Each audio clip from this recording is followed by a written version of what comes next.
Okay, so today we're going to start talking about thermochemistry.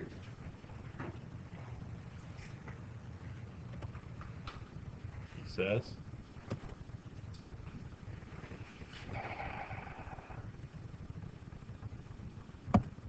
There we go.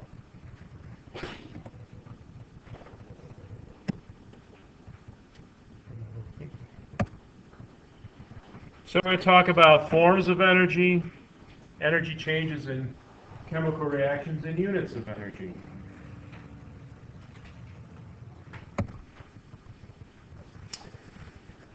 So energy is usually defined as the capacity to do work or transfer heat. All forms of energy are either kinetic or potential. So kinetic energy is the energy of motion. That's kinetic energy. So the energy sub k, E sub k, k means kinetic, is 1/2 mU squared, where m is the mass of an object and u is its velocity. If you look at that just conceptually, I'm sure you can figure that out, is that the heavier an object is, given the same velocity, the more energy it's going to impact. Or the faster it's moving, the more energy is going to be released, contained in an object.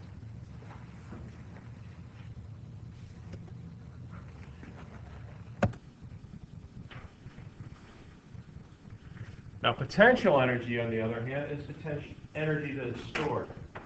So if I hold this up here, this is potential energy. If I want to see the kinetic energy, I let it go. I bet you that went real well under recording. Okay.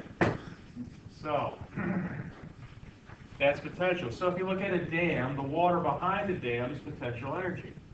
If the dam breaks, you're going to see a lot of kinetic energy for a short time until you get washed away. Now, one form of kinetic energy that chemists are interested in is thermal energy. So that's the energy associated with random motion of atoms and molecules. Well, how do we keep track of thermal energy? We measure temperature changes. So kinetic energy is the energy of motion. So what do you think happens to the motion as the temperature increases? Yeah, it increases. You're going to move faster.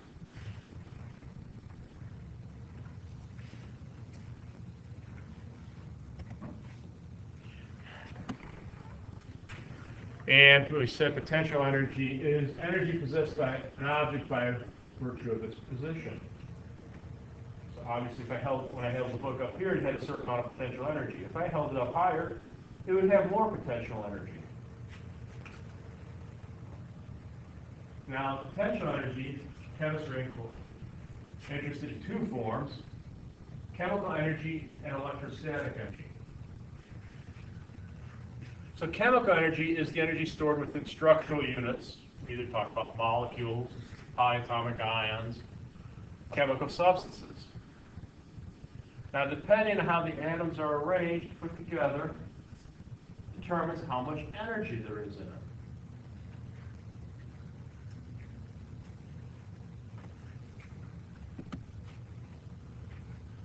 So electrostatic energy is energy that results from the interaction of charged particles. Now, everybody knows oppositely charged particles attract each other. Like charges repel each other.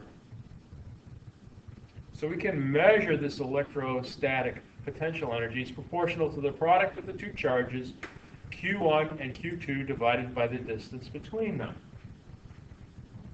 So if you just look at that, it's not an equation, it's proportionality. If you look at Q1 and Q2, if I have two, a positive and a negative, they're going to attract each other, a certain amount of energy.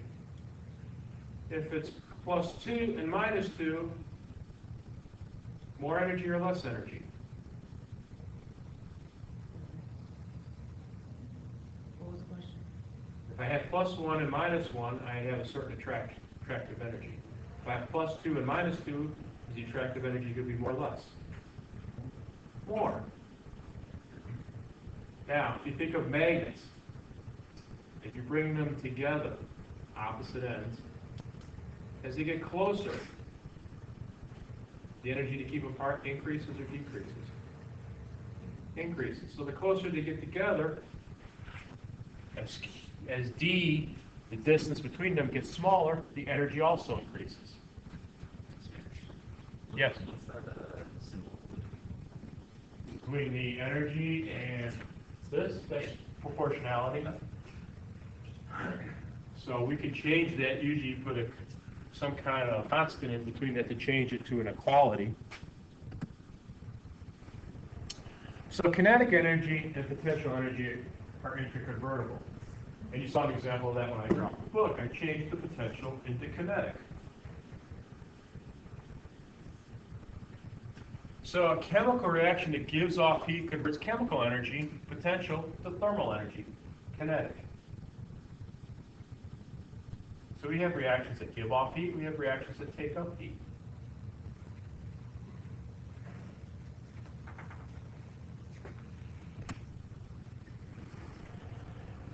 Now, although we can convert energy, potential to kinetic, overall, the energy stays the same. That's known as the law of conservation of energy. The total amount of energy in the universe is constant.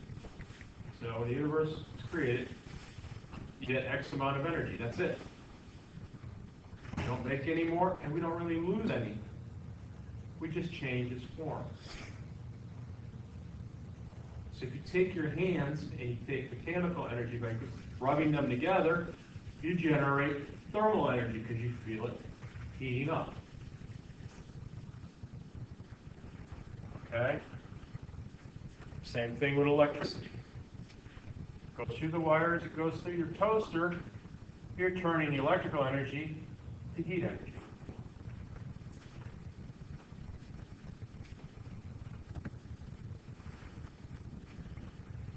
So if we look at chemical reactions, there's some terms we have to come up with. We're going to talk about the system. The system is a part of the universe that's of specific interest to us. The rest of the universe outside the system constitutes the surroundings. So here we are in a classroom. This is our system. Everything outside the doorway, the rest of the universe, is the surroundings.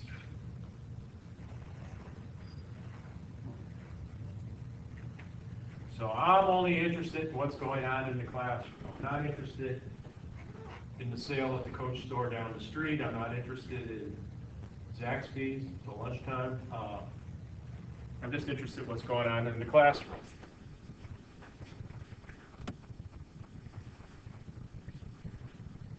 So heat, another term, is the transfer of thermal energy between two bodies that are different temperatures. So if you're cold, and you put on a blanket that just came out of the dryer, you're transferring the heat from the blanket to yourself.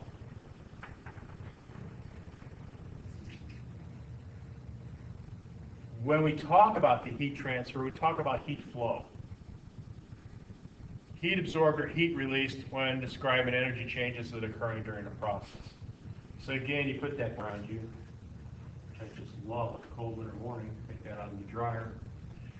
Okay, the heat flows from the blanket to yourself. So thermochemistry is the study of that heat flow. What happens during a chemical reaction? What happens to that thermal energy?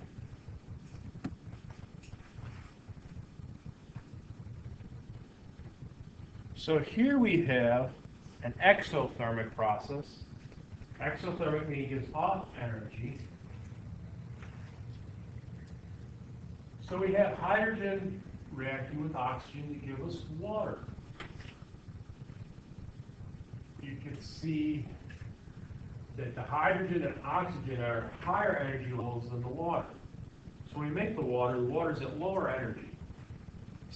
That energy had to go, that excess energy had to go somewhere. So it leaves the system and it gives off heat.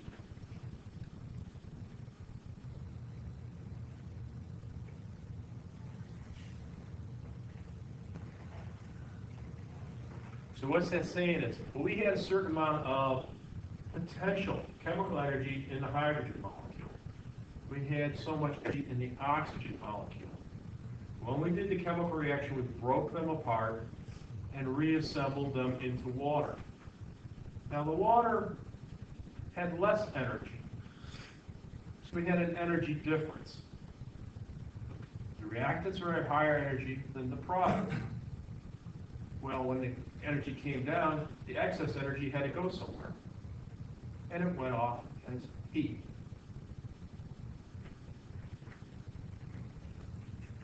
It doesn't always go off as heat. Thermochemistry, it does. If you think about a chemical glow stick, you break that little tube inside, there's a chemical reaction. There's excess energy, but it doesn't come off as heat, it comes off as light.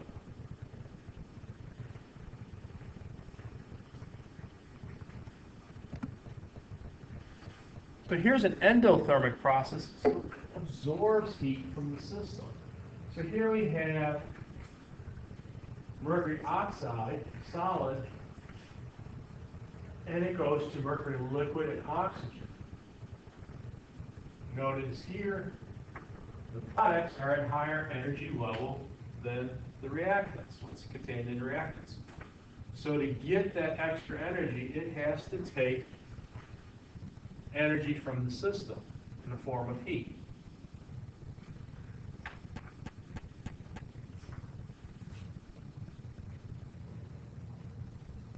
So notice that in the equation, energy is a reactant, considered a reactant. It's on the left side. In the previous equation, the energy was on the right side. It was a product. We're producing energy in an exothermic. We're using energy in an endothermic. So that tells me if I want to get liquid mercury and oxygen for mercury oxide, I have to heat it. So I put it in a dish, stick it on a hot plate, a Bunsen burner, and I heat it.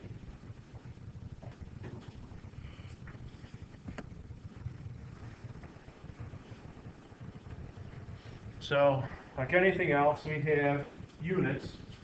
We're measuring something. Measurements have units. Of energy, we use the joule. The joule is the amount of kinetic energy possessed by a 2 kilogram mass moving at a speed of 1 meter per second.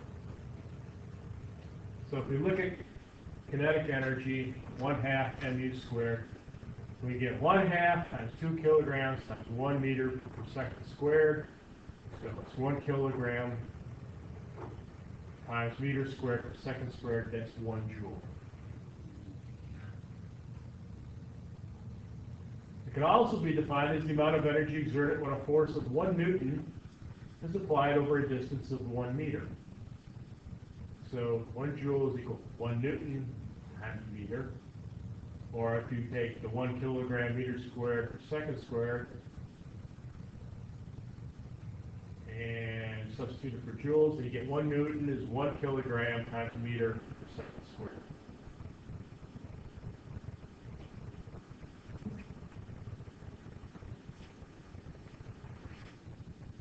And a Newton is a term for force.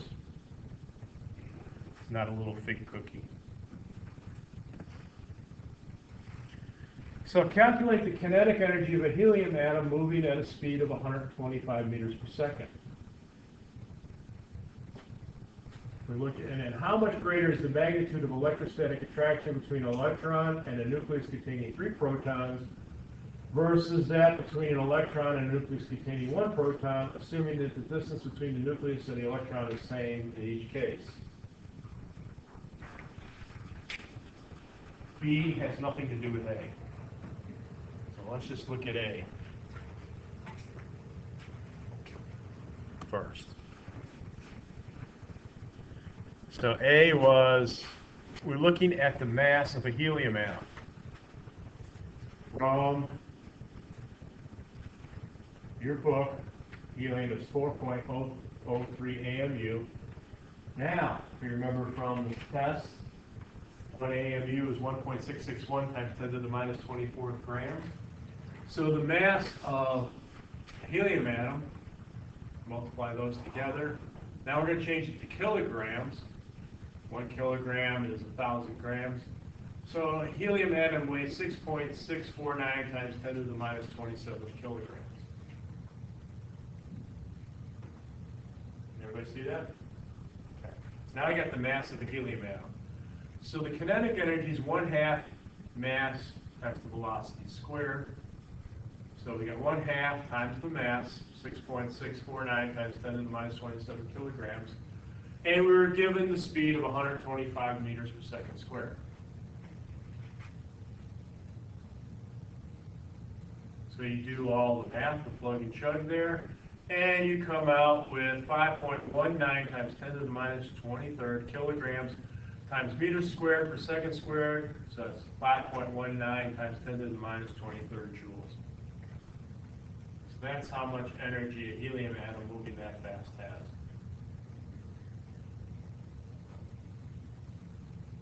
Give you a chance to copy it down or check the calculations, make sure they're right.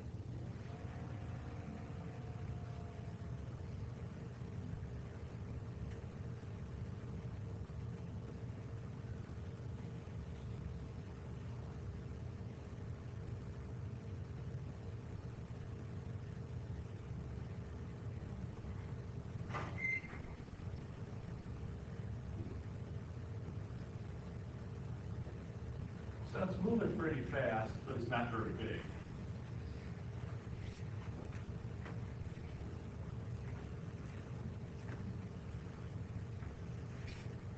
So that was A.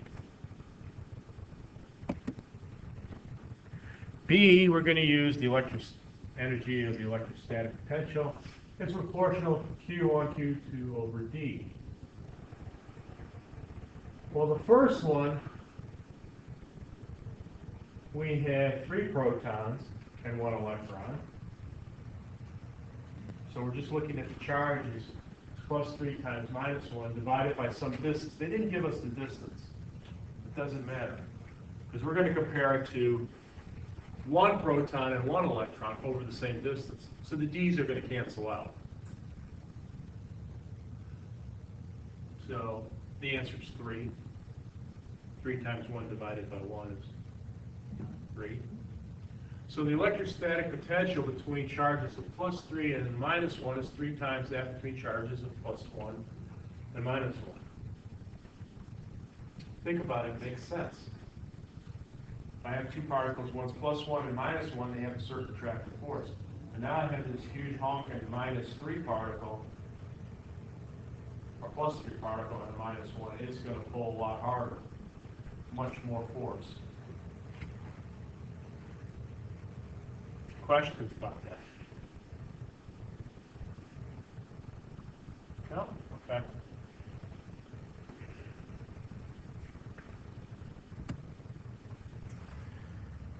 Another unit, you may have heard of this, called a calorie. 1 calorie is 4.184 joules. And you see this other calorie, this big calorie, capital C, is 1,000 little calories.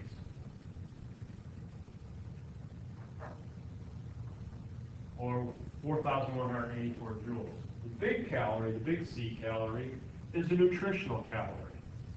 So when you look on your food and then it says it contains X number of calories, you're talking about the big calories.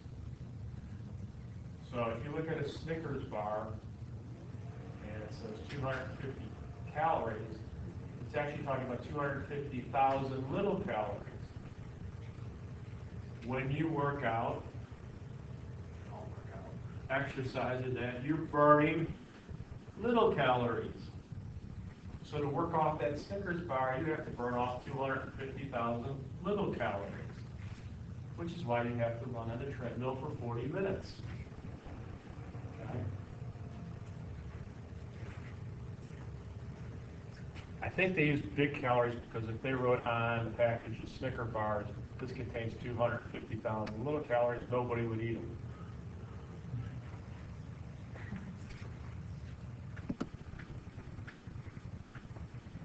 Okay. And we'll actually do, not this week, but maybe next week, which would be a good week to do it, an experiment where we're going to burn food and calculate calories. People like burning food.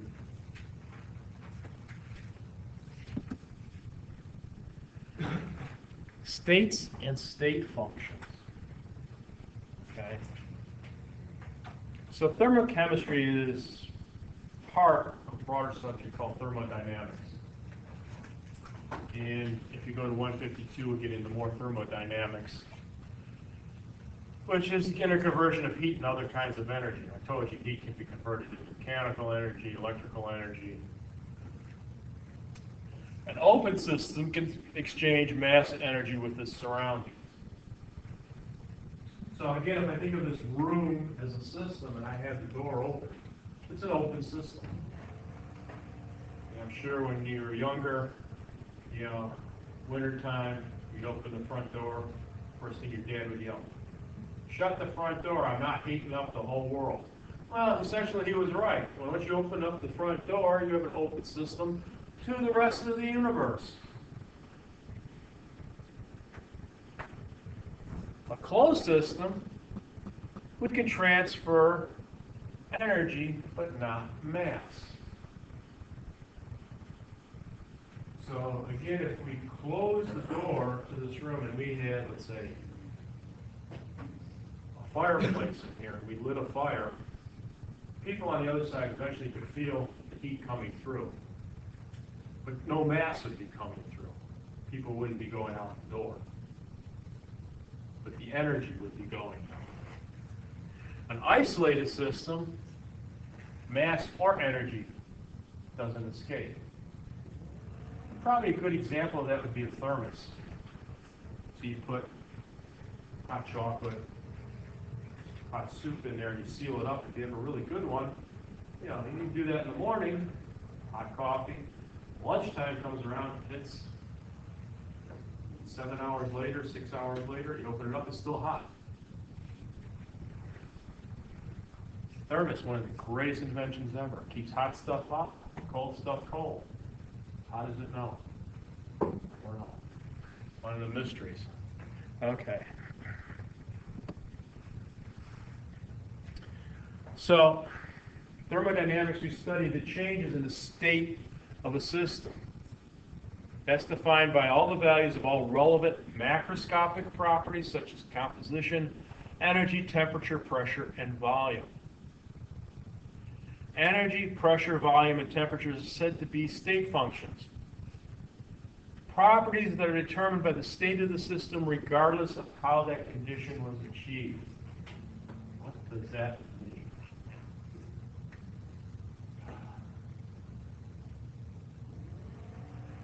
Okay. If I gave an assignment, okay. For some reason we have to go to the library. So everybody get up and go to the library. We'll meet there in 10 minutes. So people leave the room. Some people are going to go straight out the door across the campus to the library. Some people are going to take a left, go down here, go to the restroom, come out, go back across the campus to the library. Some people are going to go to the restroom, go down here, go into the snack room, get themselves a snack, then go over to the library. Some people are going to go the opposite way because they don't know where the library is, and come back this way. But in 10 minutes, I show up at the library, you're all there. You all took different routes. I don't care. The only thing I care about is you're all at the library. So where I started from and where I ended from, that's the state function. It doesn't matter how you got there. I'm just looking at the initial and the final state. Does that make sense?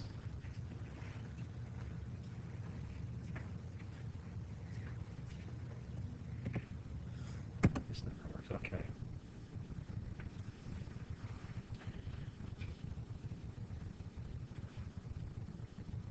So there's our three things. A is an open system. So you can see there, if I have water in there and I'm heating it, I can either heat the water or the water will give off heat, but the water vapor can escape through the top, so I'm losing some mass. If I seal it in B, water vapor is not going to leave, so the amount of water is going to stay constant, but it'll still give off heat. You feel it, it's hot, or I can heat it. In C, I've wrapped it in some insulation, put a cork on the top. So now the heat can't get in or out, and I'm not losing any mass. So that's an isolated system. The second one was a closed. Pardon? The second one was a The closed. second one's a closed system, the first one's an open system.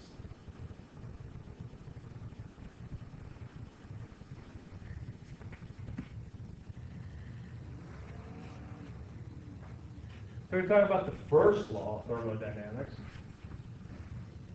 Based on the law of conservation of energy, states that energy can be converted from one form to another, but can't be created or destroyed. So what does it say? And U is the energy. So we say the change in the energy of a system plus the change in energy surroundings is equal to 0. And we arrange that equation. Change in energy of the system is equal to the negative change in energy of the surroundings. So let's look at another example. Okay.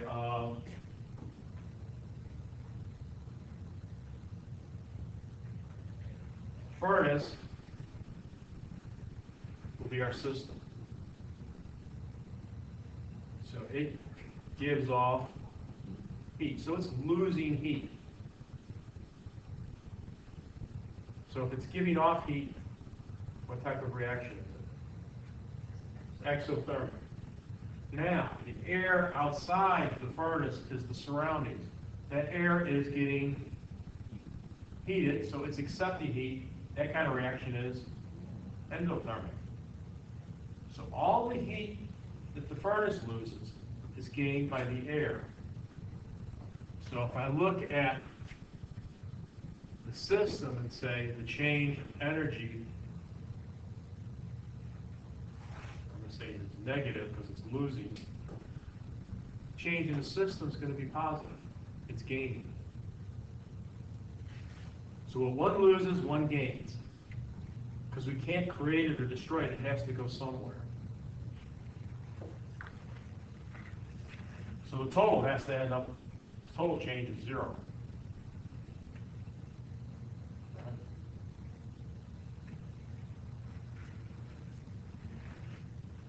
Because if you have $10 and I don't have anything, together we have $10. If you give me 3, you have 7, you lost 3, I gained 3, but together we have $10. We have a change. That's all that's saying.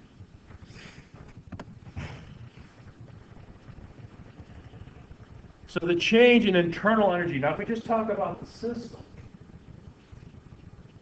you said the first is losing heat. We look at the change in the energy of a system is given by the energy final minus the energy initial. So we look where we ended up minus where we started. We don't care what happens in between. We just look at the final and the initial.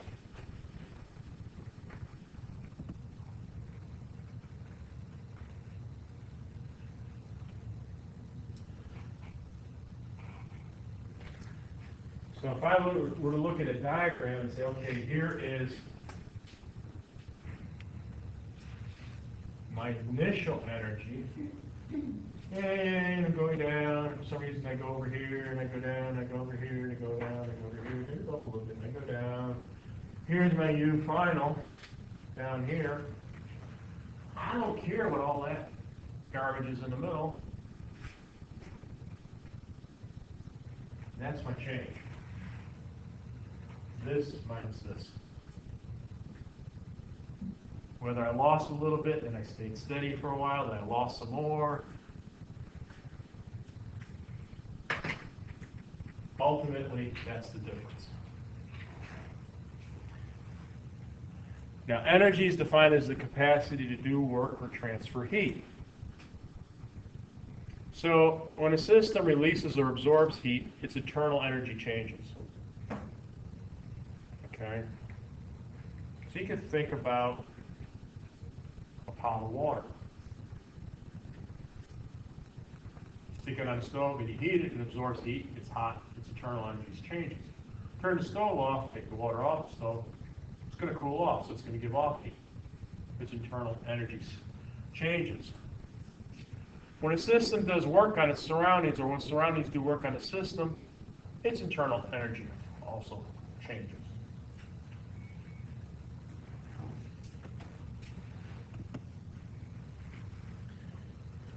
So the change in internal energy of a system is equal to Q plus W, whereas Q is the heat released or absorbed, and W is the work, either done on the system or done by the system.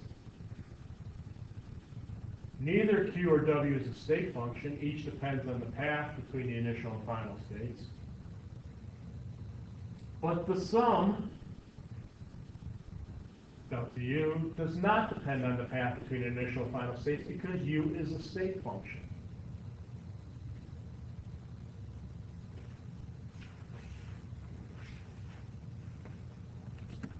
Look at some examples. Calculate the overall change in internal energy, that should be delta U, in joules for a system that absorbs 188 joules of heat and does 141 joules of work on its surroundings. So the heat system absorbs heat, so Q is positive. The system does work, so W is negative. So the change in the internal energy is Q plus W, so it would be 188 plus negative 141. So the change in the internal energy of the system is 47 joules.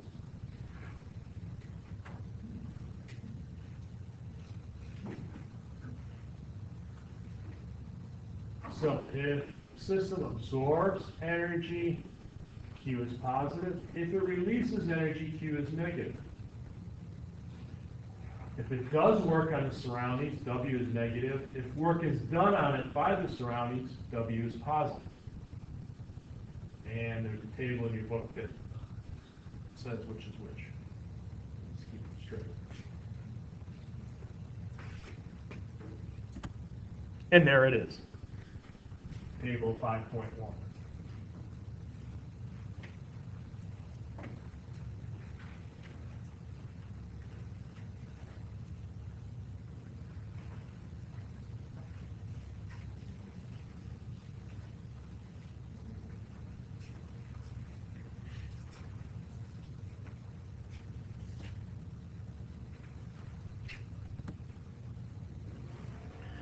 So there's kind of a graphic example. So Q is negative because it's releasing heat in the first part. W is negative because it's doing work, so it's expending energy. Second half there, it's being heated, so Q is positive, absorbing heat, and work is being done on it. So W is positive.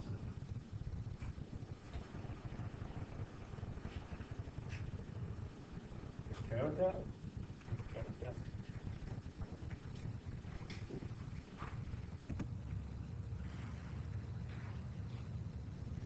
Now we're going to talk about, you can't see it because it's hidden by the little thing there, enthalpy. E-N-T-H-A-L-P-Y. So we can carry reactions out at constant volume or constant pressure. So here we have sodium azide, solid, goes to sodium solid plus nitrogen gas. Anybody know where we find this reaction?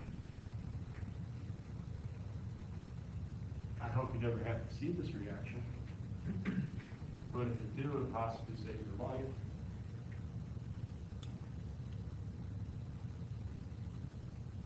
Automobile.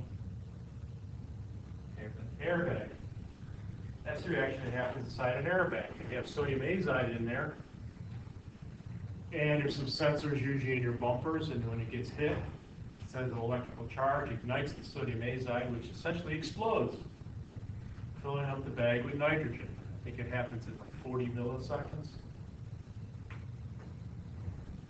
That bag pops out.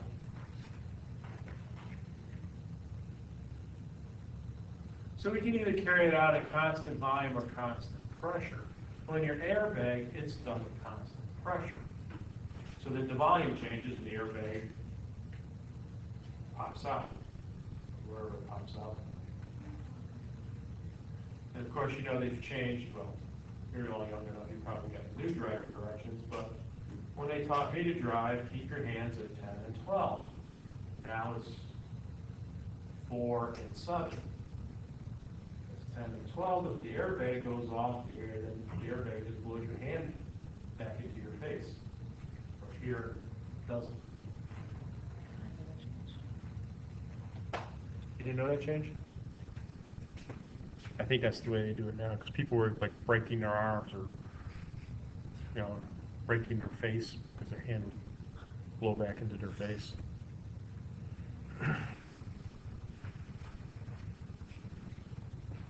So here we see the sodium azide. This is kind of like a schematic of your airbag in a container. It explodes and pushes the piston up, or in the case of an airbag, inflates the balloon, or whatever the bag is. So you increase the volume. Well, how did you do that? You did some work on it. So work is negative P delta V. P is pressure. Delta V is the change in volume. Because you remember work, when work is done by a system, it's negative.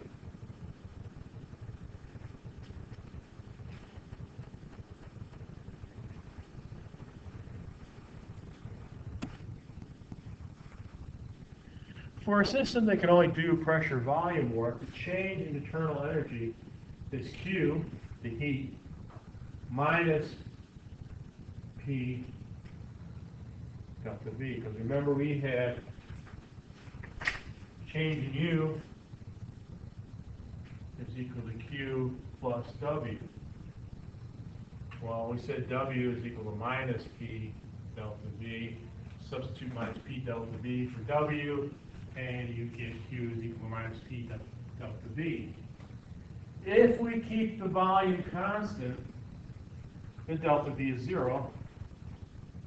So delta U is equal to Q. Subscript means Q at constant volume. If the pressure is constant, then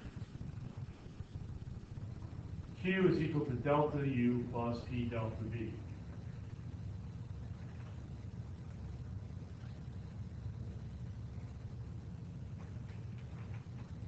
That's just rearranging the top equation.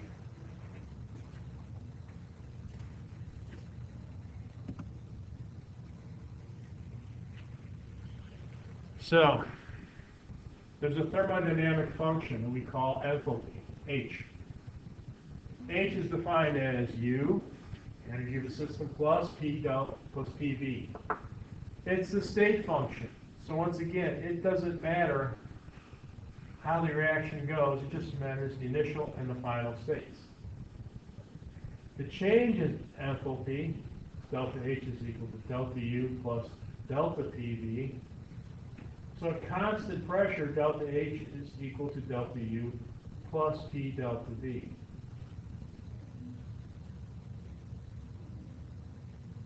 So most reactions we do open systems, so the pressure doesn't change, the volume changes.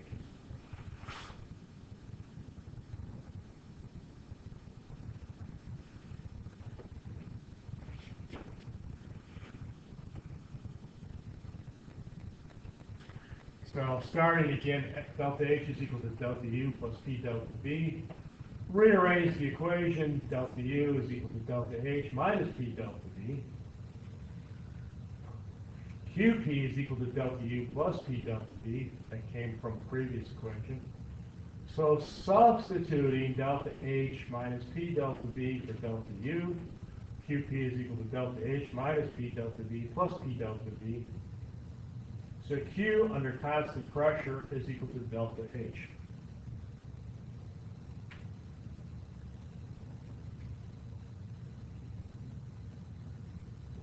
Yes? Did I lose everybody? Did I lose anybody? Try to catch up. Take your time.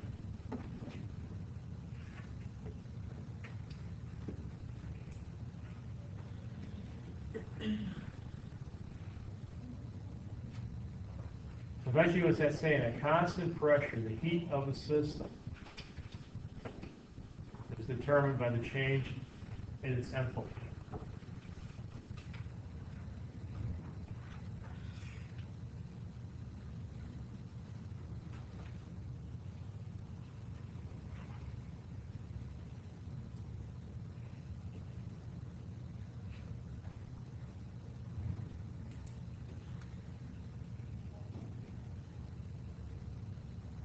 We got that? Move on here.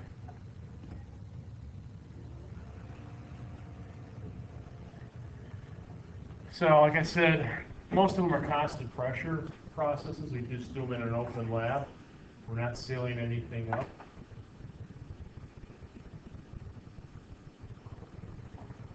It's not usually good to seal stuff up. So, if we look at a reaction, we can talk about the enthalpy of reaction. And that should say delta H, and I don't know why that's coming on that slide. I think when I converted it, it should be delta H. There's a difference between the enthalpies of the products and the enthalpies of the reactants. So if I want to figure out delta H of a reaction, I look at the enthalpies of the products and subtract the enthalpies of the reactants.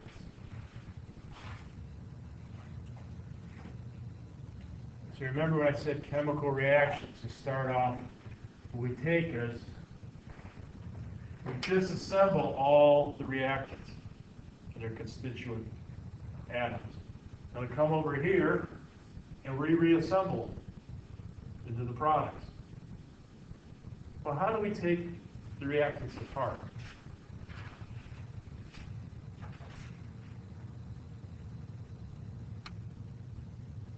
I mean, don't think about it too in depth.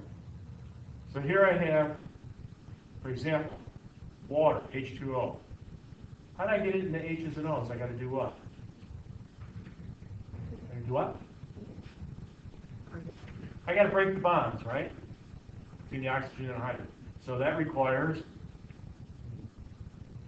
energy. Okay, let's say energy. So over here, I'm going to reassemble them into something. So when I make new bonds, I'm creating energy in those bonds, potential energy. So I look at the difference between how much I stored in the products minus what I used and how much were in the reactants. And that gives me the overall delta H. So if it takes more energy to break the bonds than are released when I form the bonds, I have to do what to the reaction?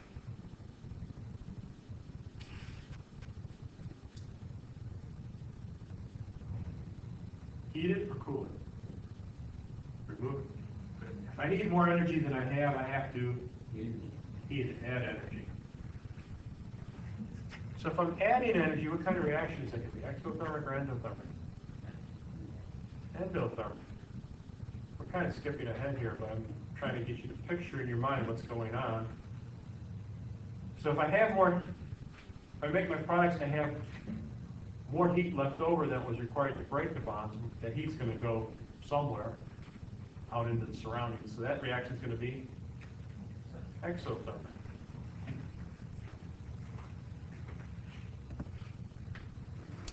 So here we're looking at the oxidation of methane, or combustion, And the delta H is negative 890.4.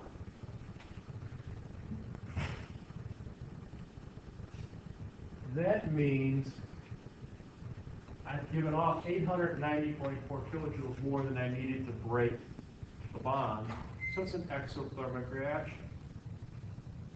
So it should give off heat. Methane is natural gas. Natural gas we use in furnaces. So yeah, obviously furnaces give off heat.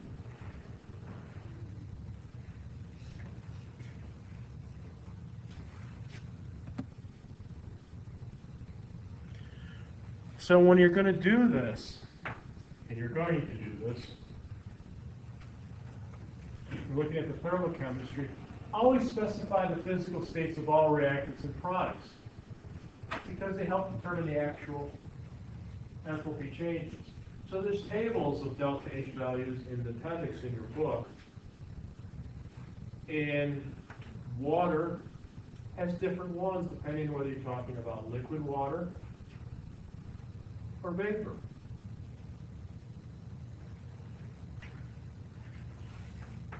Carbon has different values depending on whether you're talking about graphite or diamond.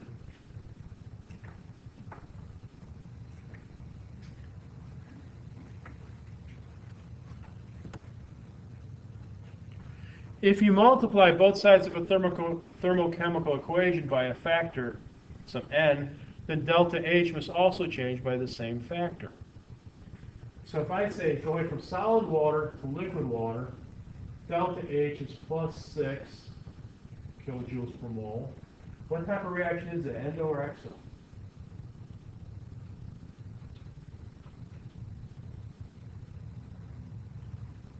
What is the reaction? What am I doing in the reaction? What am I doing in the reaction? Yeah, what am I doing? I'm melting water. What do I need to do to melt water? Melt ice. I got to heat it. So heat's being absorbed. So what type of reaction is it? Endo. Even though you haven't reached the part yet, delta H is positive, tells you it's an endothermic reaction. Remember before, burning the methane was negative? Exo. So that's how much it is per mole. Well, if I put 2's in front of it, now I'm saying 2 moles. Remember, coefficient talks about moles. So if it requires 6 kilojoules per mole per mole, I have 2 moles, I need 12 kilojoules.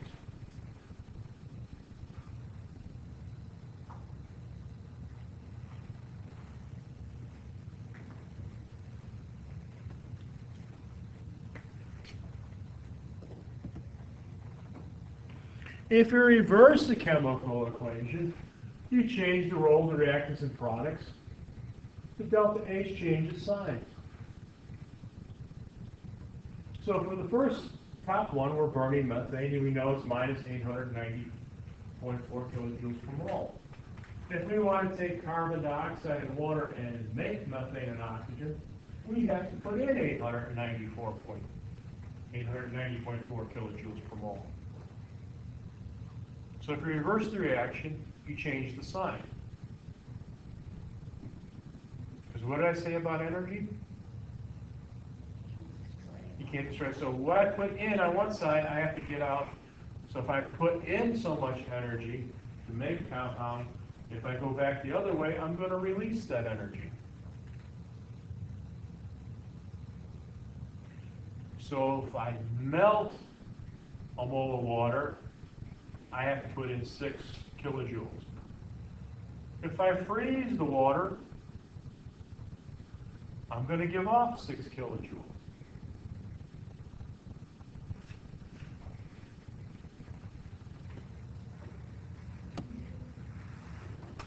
So here is photosynthesis. And we all did that when we balanced equations. Plus 2,803 kilojoules per mole. Endo or exo? Endo. Positive. Delta H. Endo. it requires energy. So calculate the solar energy, because that's where it comes from, to produce 75 grams of glucose. I know it takes that much per mole, so I have to figure out how many moles of glucose I have. So the molar mass of glucose is 180.2 grams per mole. So 75 grams is 0.416 moles. I know it takes 2,803 kilojoules per mole. I multiply those two together to make that amount of glucose.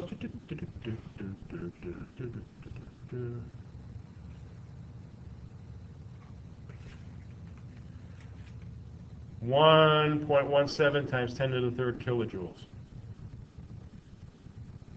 or 1,170.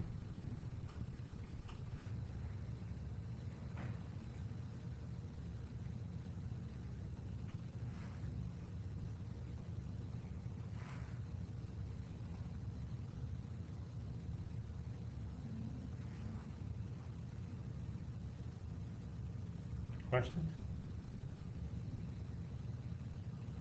What was that conversion loss?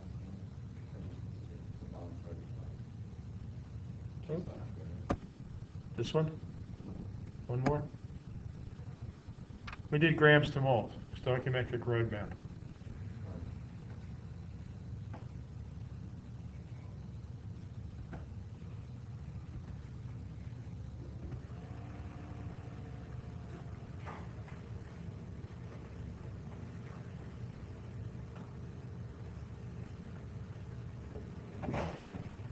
So, your freezer, endothermic or exothermic? You freeze, stick water in an ice tray and you freeze it and make ice cubes, endothermic or exothermic?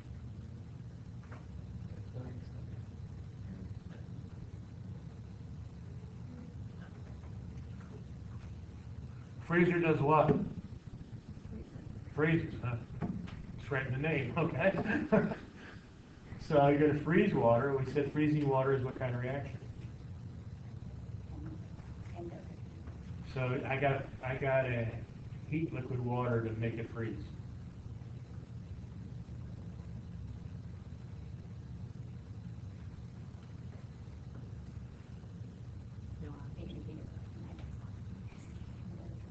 How do I make solid to get from ice to water? I got to do what? Heat it.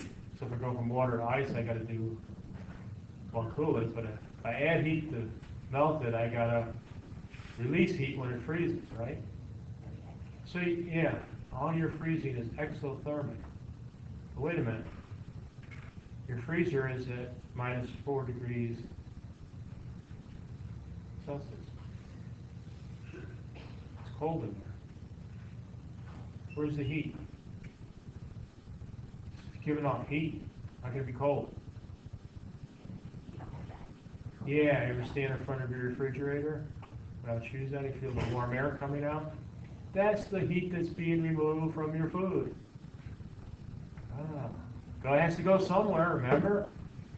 Law of conservation of energy, so that's where it comes. So your freezer is actually a heat pump.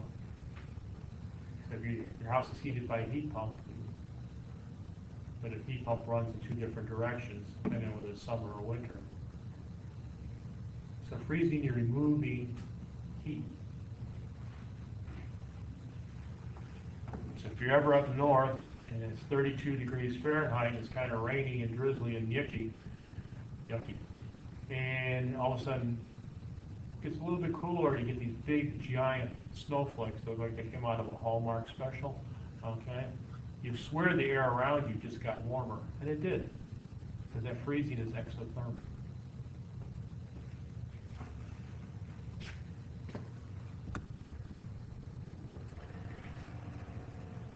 Specific heat and heat capacity.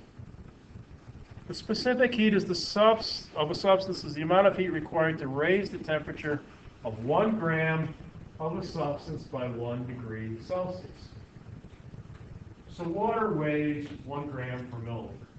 So if I take a milliliter of water and heat it from 20 degrees Celsius to 21 degrees Celsius, I've expended 1 calorie. The heat capacity, which is this large C, is the amount of heat required to raise the temperature of an object by 1 degree C. Now I'm talking in calories, I could talk joules. So if I had 1 gram of water, it would take 1 calorie to raise it 1 degree C. If I had 10 grams of water, it would take 10 calories. 1 calorie for each gram.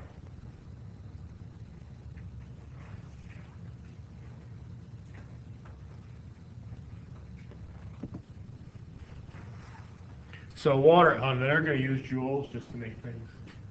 4.184 joules per gram per degree C.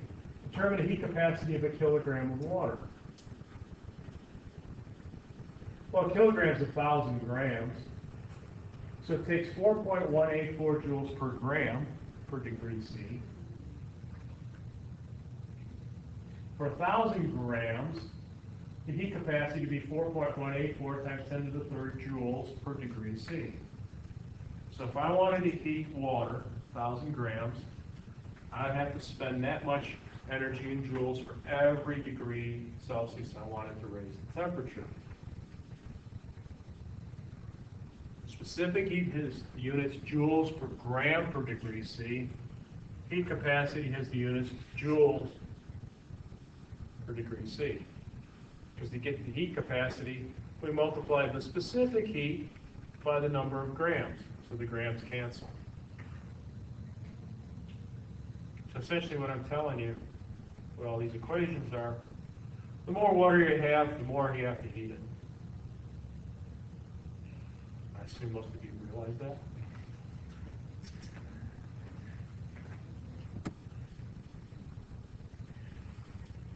For a substance with a specific heat S and a mass M, the total amount of energy, Q, is equal to the specific heat times the mass.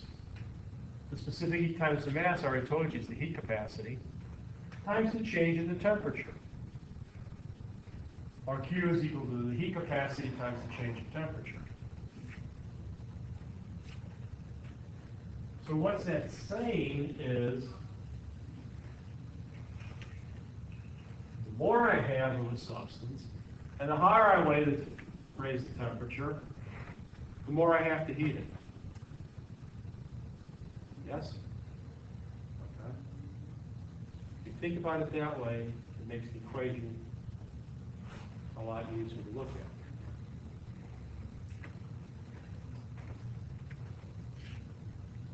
at.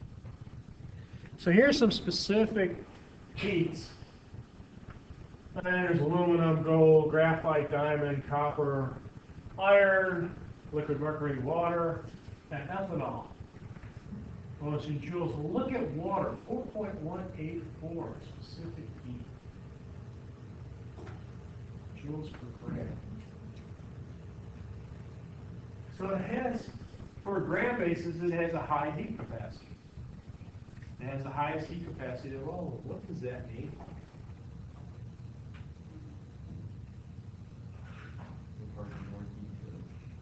It takes more heat to heat the water. So water has a big heat capacity to be able to absorb heat. Which is why people like to exercise in swimming pools. If you exercise in the air, you're all sweaty and dicky. If you exercise in a pool, you get hot. The water absorbs all that heat, which is great in the summertime. Or if you're exercising in the pool, it's not so great if you're crab fishing off the coast of Alaska and you fall in the water. That'll suck the heat right out of you. Hypothermia. 30 seconds and you're dead. Okay. Aluminum, copper, iron, lower specific heats, lower heat capacities. So what does that mean? Does it absorb heat well? Is it a good thing or a bad thing? What do we use those three for? Aluminum, copper, iron.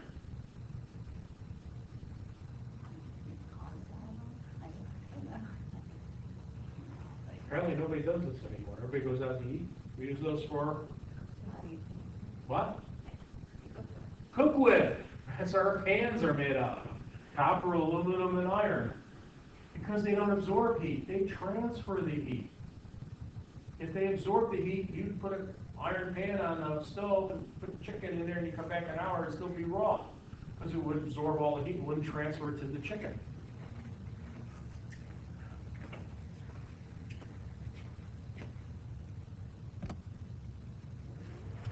So calculate the amount of heat in kilojoules required to heat 255 grams of water from 252 to 90.5. So we're going to use, and that should be Q is equal to SM delta T.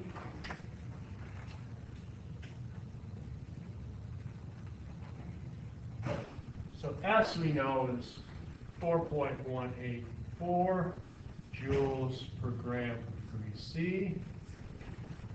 The mass was 255 grams.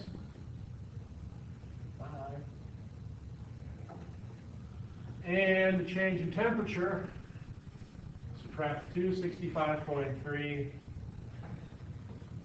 degrees Celsius. There you go. Just plug and chug. The grams cancel out. The Celsius cancels out. And if you do it, you get 6.97 times 10 to the 4th joules. Divided that by 1,000, 69.7 kilojoules.